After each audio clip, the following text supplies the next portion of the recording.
السلام علیکم ورحمۃ اللہ۔ ان الحمد للہ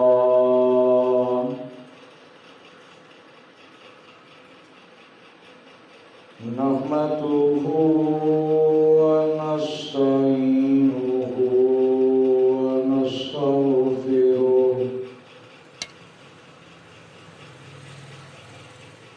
من شرور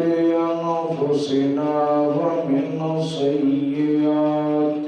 اعمالنا من يهده الله فلا مضل له ومن يضلله فلا هادي له أشهد أن لا إله إلا الله وحده لا شريك له أشهد أن محمدا عبده ورسوله ما كان للنبي والذين آمنوا أن يستغفروا للمشركين ولو كانوا أولي قربى من بعد ما تبين لهم أنهم أصحاب الجحيم وما كان استغفار إبراهيم لأبيه إلا عن موعدة وعدها إياه فلما تبين له أنه عدو لله تبرأ منه إن إبراهيم لأواه حليم۔ اور اللہ کی حدود کی حفاظت کرنے والے اور خوشخبری دے دو ان مومنوں کو جنت کی نہیں زیبا نبی کے لیے اور ان لوگوں کے لیے جو ایمان لا چکے ہیں، یہ بات کہ وہ مغفرت کریں مشرکین کے لیے اگرچہ ہوں وہ ان کے رشتہ دار، اس کے بعد بھی کہ کھل چکی ہے ان پر یہ بات کہ وہ جہنمی ہے۔ اور نہیں تھی دعائے مغفرت ابراہیم کی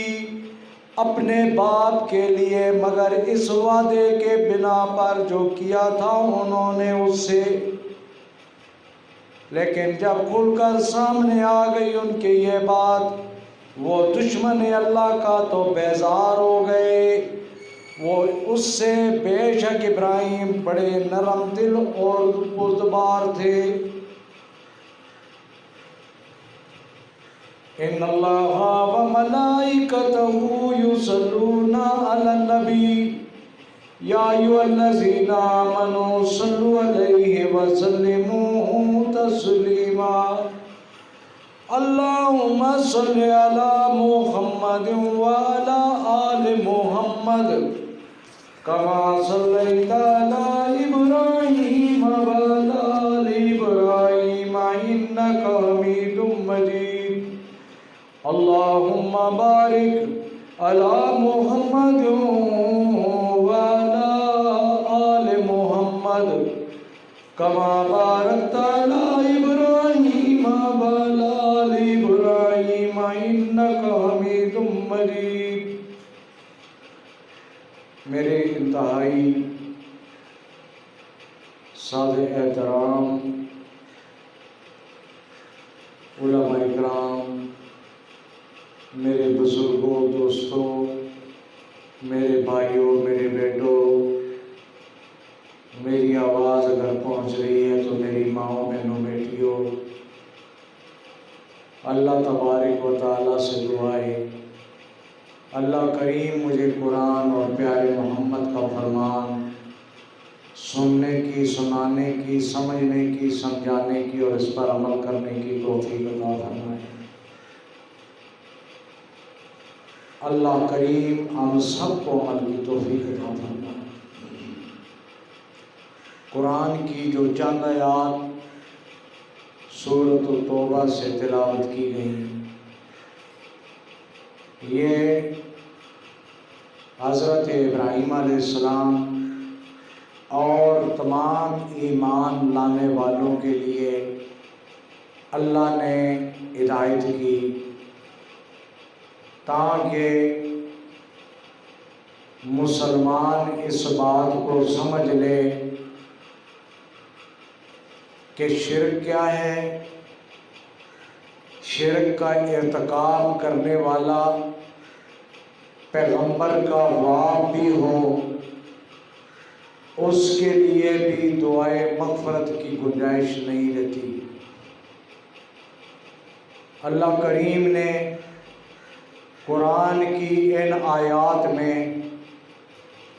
حضرت ابراہیم علیہ السلام کا ذکر کیا ہے۔ حضرت ابراہیم علیہ السلام نے اپنے والد کے لیے ان کے ساتھ یہ بات کی تھی کہ میرے ابا،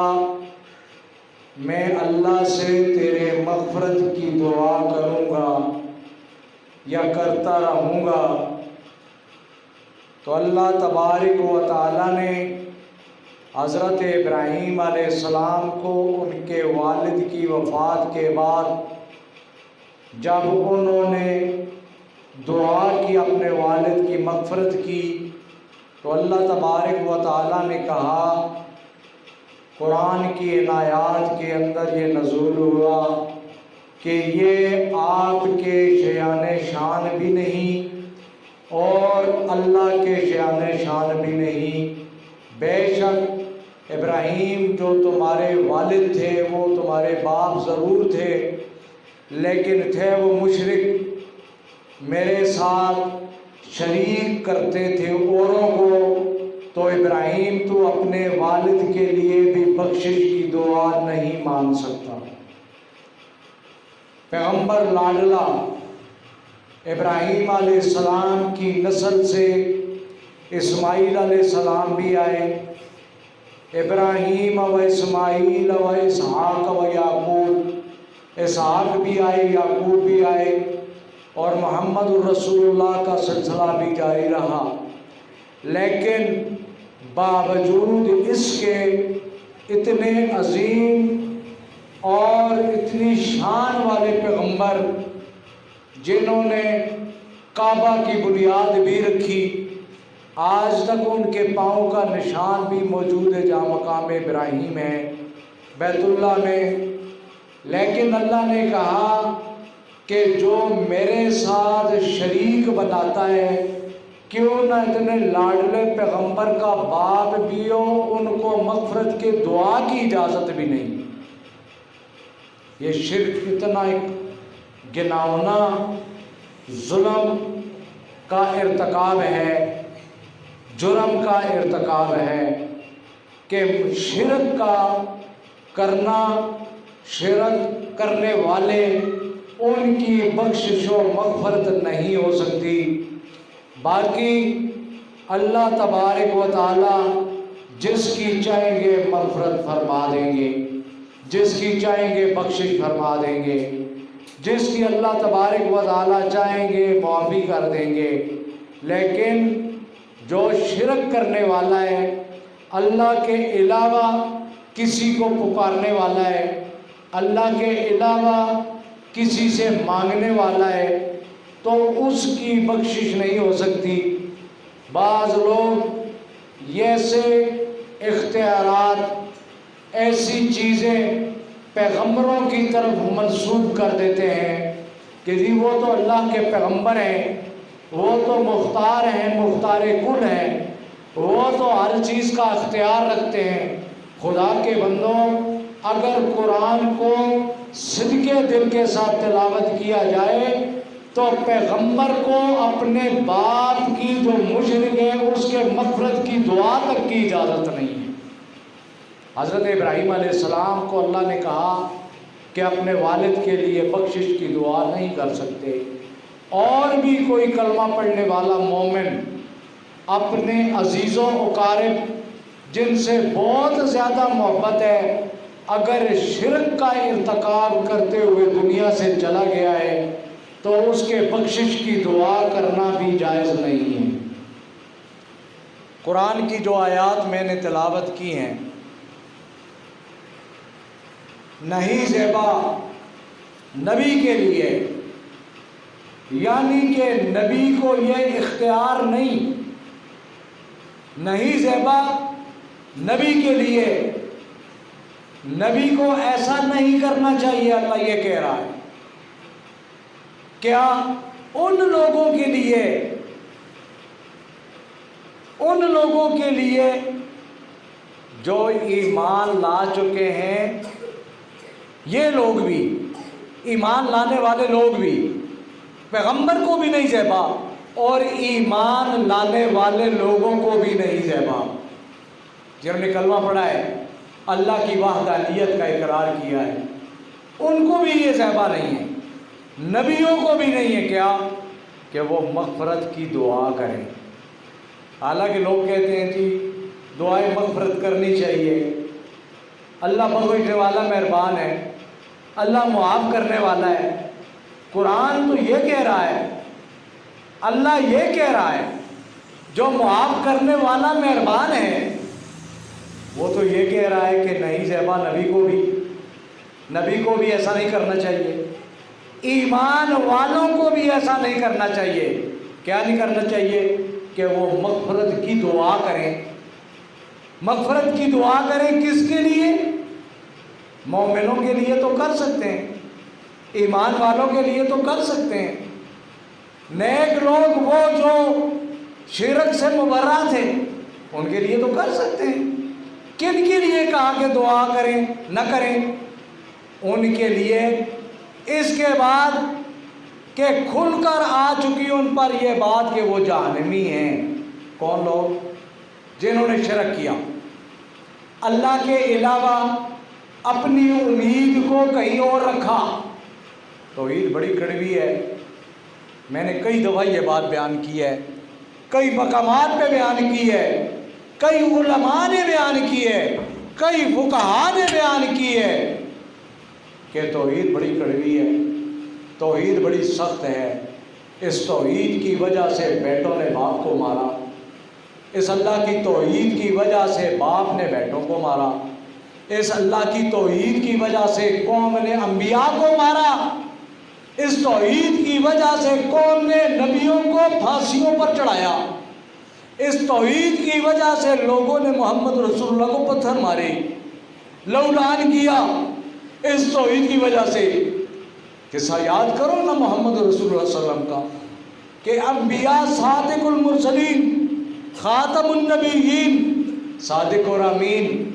اور قوم محبت کرتی ہے، کالی کمری والے آقا سے پیار کرتی ہے، صادق اور امین کہتی ہے، محمد رسول اللہ سے پیار کرتے ہیں لوگ، وہ کہتے ہیں کہ اس نے اپنی زبان سے کبھی جھوٹ نہیں بولا،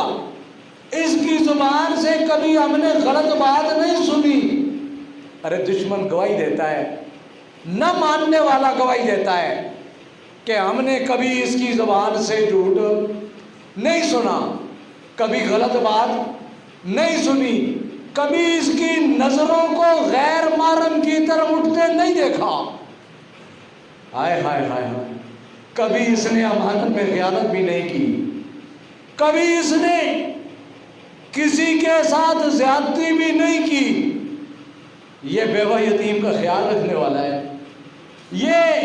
لوگوں کے ساتھ نرمی برتتا ہے، یہ وہ شخص ہے، یہ وہ شخص ہے۔ پھر وہ شخص کہنے لگا اگر میں تمہیں کہوں میری قوم، اے میری قوم، اگر میں تمہیں کہتا ہوں کہ تمہیں اس پہاڑ کے پیچھے سے کوئی حملہ کرنے والا ہے تو میں محمد کی بات کو تم مانو گے کہ نہیں؟ قوم نے یک زبان ہو کر کے کہا ہماری آنکھیں دیکھنے میں فرق سمجھ سکتی ہیں، ہمیں اگر نظر نہیں بھی آتا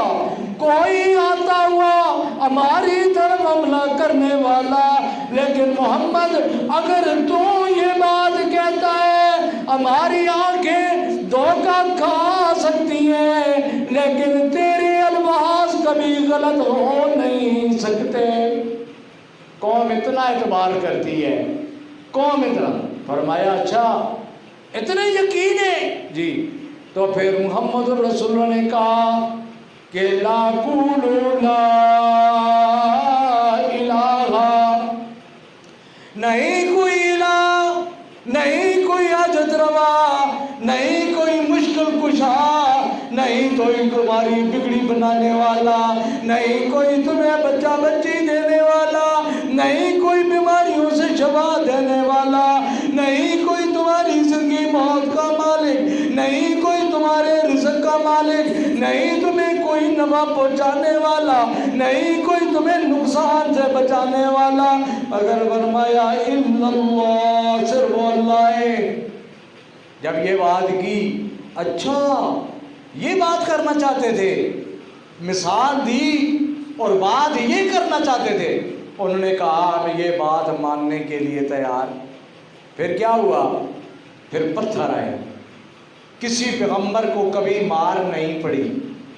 کسی پیغمبر کو کبھی تشدد کا نشانہ نہیں بنایا گیا، لیکن اس وقت جب انہوں نے توحید بیان کی، جب انہوں نے کہا کہ اللہ کے علاوہ الہ کوئی نہیں، جب انہوں نے کہا کہ اللہ کے علاوہ مشکل کشا کوئی نہیں۔ آج لوگ آسانی سے کہتے تھے اللہ مشکل کشا ہے، حالانکہ وہ یہ مطلب نہیں ہے، اس کو غلط رنگ دیا جا رہا ہے کہ ایک بندہ محلے میں لوگوں کے کام کرتا ہے، لوگوں کی مشکلات حل کرتا ہے، تو محبت سے اگر کوئی تو مشکل کشا ہے، وہ اس وجہ سے بات کی گئی تھی، اس وجہ سے نہیں کی گئی تھی کہ اللہ کے علاوہ تو بھی مشکل کشا ہے۔ آج لوگوں نے اس کو غلط رنگ دیا،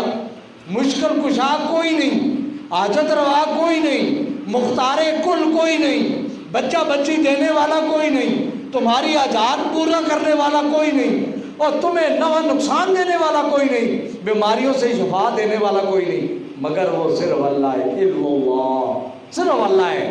بس یہ بات کی تو پھر کیا ہوا؟ پھر پتھر آئے، پھر نبی علیہ السلام لعن ہوئے، پھر صادق الامین کو پتھر مارے گئے، پھر اس شخص کو جس کے بارے میں تعریف کرتے ہوئے مشرکین کی زبان نہیں سکتی تھی، انہوں نے پتھر مارے، لعن کیا۔ یاد رکھ لے تو یہ توحید بڑی سخت ہے، یہ توحید بڑی کڑوی ہے۔ اس توحید کی وجہ سے پیغمبروں کو سولیوں پر لٹکایا گیا، اس توحید کی وجہ سے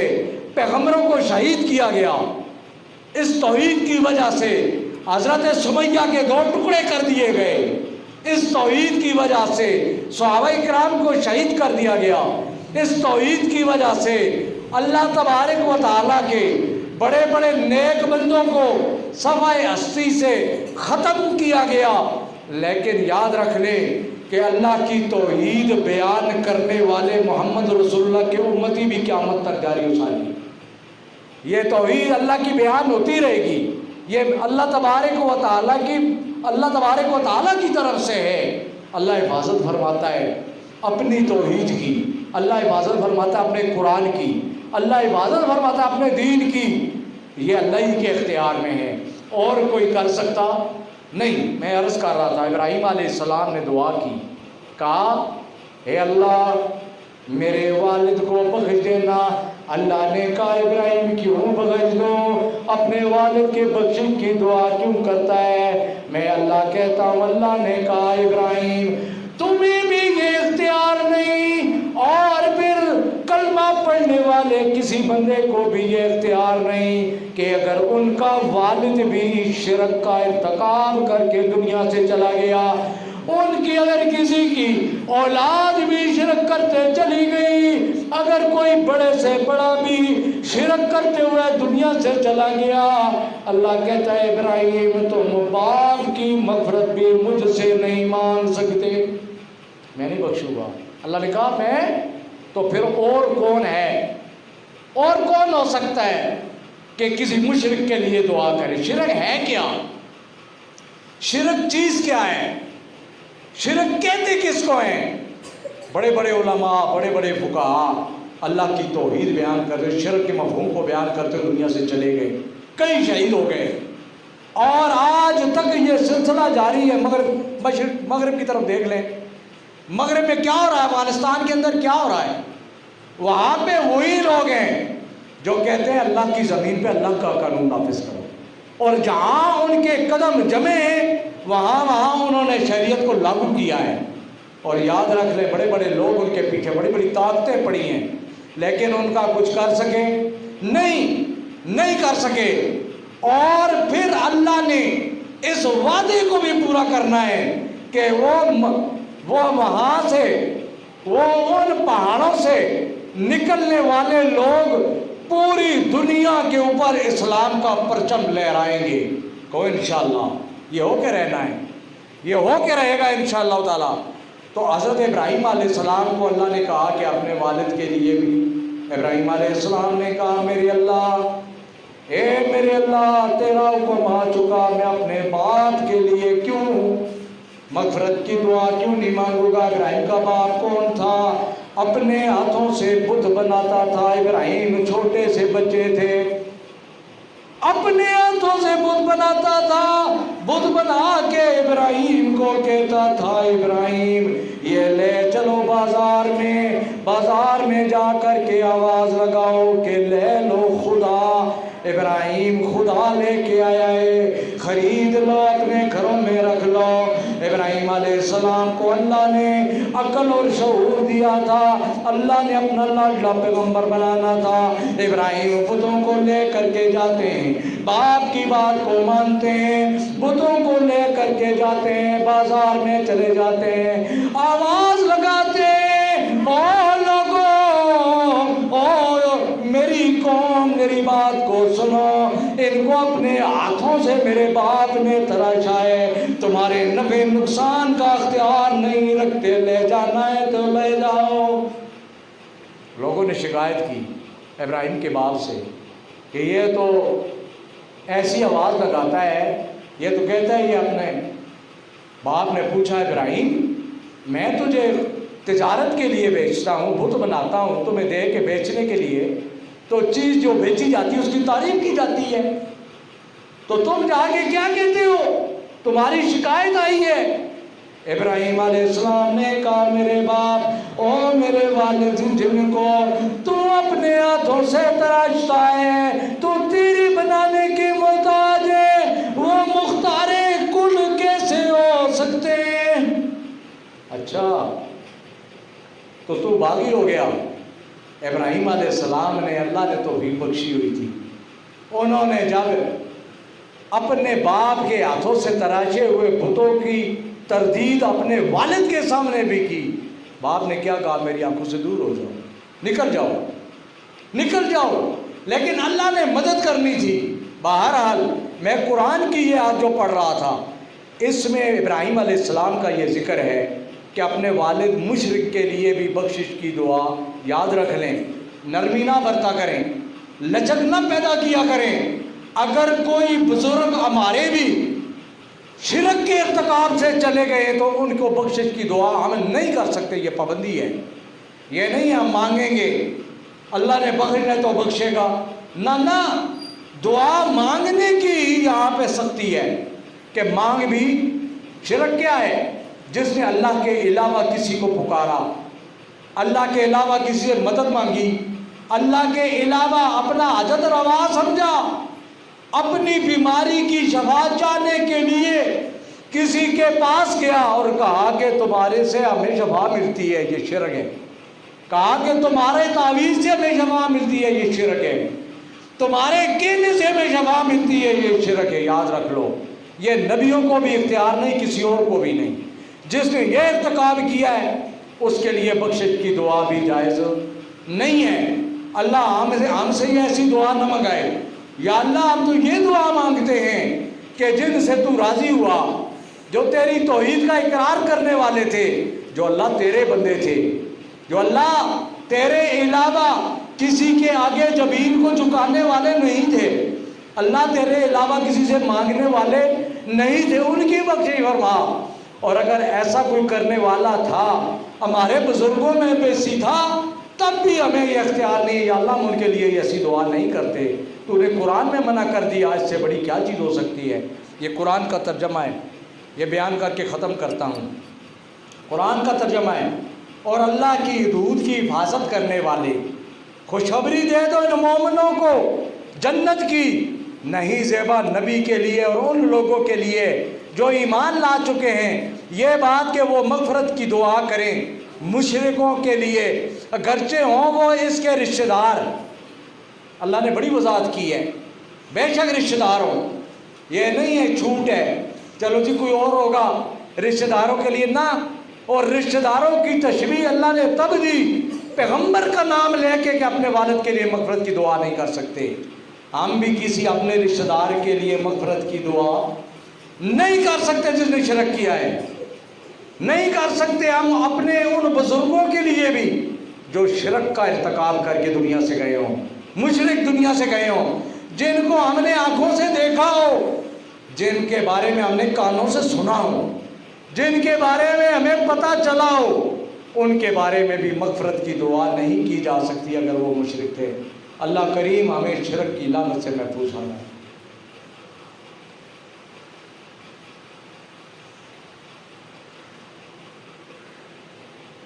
ان الحمد للہ نحمده ونستعینه ونستغفره ونؤمن به ونتوکل علیہ من شرور انفسنا ومن سیئات اعمالنا من يهده الله فلا مضل له ومن يضلل فلا هادي له نشهد ان لا اله الا الله وحده لا شريك له اشهد ان محمدا عبده ورسوله قل هو الله احد الله الصمد لم يلد ولم يولد ولم يكن له كفوا احد بسم الله الرحمن الرحيم انا اعطيناك الكوثر فصل لربك وانحر ان شانئك هو الابتر ان الله وملائكته يصلون على النبي يا ايها الذين امنوا صلوا عليه وسلموا تسليما اللهم صل على محمد وعلى آل محمد كما صليت على إبراهيم وعلى آل إبراهيم إنك حميد مجيد اللهم بارك على محمد وعلى آل محمد كما باركت على إبراهيم وعلى آل إبراهيم إنك حميد مجيد یا اللہ یا رب کریم یا رب رحیم ہمیں شرک و بدعت کی لعنت سے محفوظ فرما۔ یا رب کریم یا رب رحیم جتنے کلمہ پڑھنے والے دنیا سے رخصت ہو گئے یا رب کریم، ہمارے والدین ہمارے بزرگ یا کوئی بھی مسلمان ہو جس نے شرک کا ارتکاب نہیں کیا، یا رب کریم اس کی بخشش و قبول فرما، یا رب کریم اس کے درجات کو بلند فرما، یا رب کریم دیگر گناہوں سے اس کے درگزر فرما دے، یا رب کریم یا رب رحیم اس کی قبر کو جنت کے باغوں میں سے باغ بنا دے، یا رب کریم اس کو جنت الفردوس عطا فرما دے، یا رب کریم یا رب رحیم ہم تجھ سے مانگتے ہیں ہمارا خاتمہ کلمے پہ فرمایو، یا رب کریم ہمارا خاتمہ حق پہ فرمایو، یا رب رحیم یا رب کریم اس بات کی گواہی دیتے ہوئے دنیا سے جائیں اشہد ان لا الہ الا اللہ وحدہ لا شریک لہ لہ الملک ولہ الحمد وہو علی کل شیء قدیر۔ یا رب کریم یا رب رحیم ضرورت مندوں کی ضرورتوں کو پورا فرما، یا رب کریم بے اولادوں کو اولاد نرینہ عطا فرما، یا رب کریم جن کو تم نے اولاد سے نوازا ہے یا رب کریم ان کی اولاد کو دین حق کے لیے قبول فرما، یا رب کریم یا رب رحیم ہم مانگتے ہیں ہماری اولادیں یا رب کریم تیری توحید کے پرچم کو سر بلند کریں، یا رب کریم تیری توحید بیان کرتے ہوئے دنیا سے جائیں، یا رب کریم تیرے راستے میں جہاد کرتے ہوئے جائیں، یا رب کریم